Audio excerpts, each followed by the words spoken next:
Patrick a réalisé son rêve, monter sa propre entreprise. Leïla, elle, a pu en racheter une. Leur point commun ? Initiative France. Tout commence en pleine crise économique des années 70. Par la volonté de personnes préoccupées par les conséquences de la désindustrialisation, dont Jean-Pierre Worms et un banquier Jean-Philippe Mallet. Une idée émerge, miser sur les compétences locales et le désir d'entreprendre. Oui, là tout près, les idées ne manquent pas sur les différents territoires.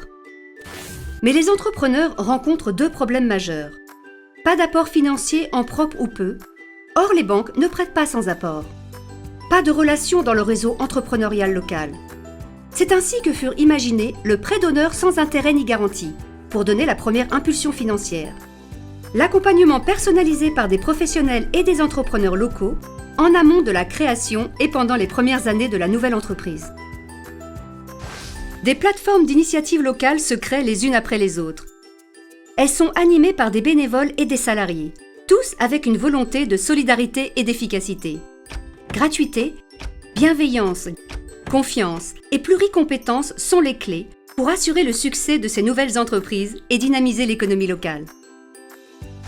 Patrick, avec la plateforme initiative de son territoire, a finalisé son projet et élaboré un plan d'affaires solide. Une fois prêt, Patrick a défendu son projet devant le comité d'agrément. Il a obtenu un prêt d'honneur de 8 500 €, ce qui a facilité l'obtention d'un financement bancaire de 70 000 €. Une marraine s'est mobilisée à ses côtés au démarrage de son entreprise. Avec elle, il évoque ses préoccupations et se projette pour envisager l'avenir. Oui, il s'est senti efficacement épaulé et 3 ans plus tard, il est toujours là. Comme 92% des entreprises soutenues par Initiative France. Aujourd'hui, Initiative France, ce sont 217 plateformes, 16 750 bénévoles et 980 salariés.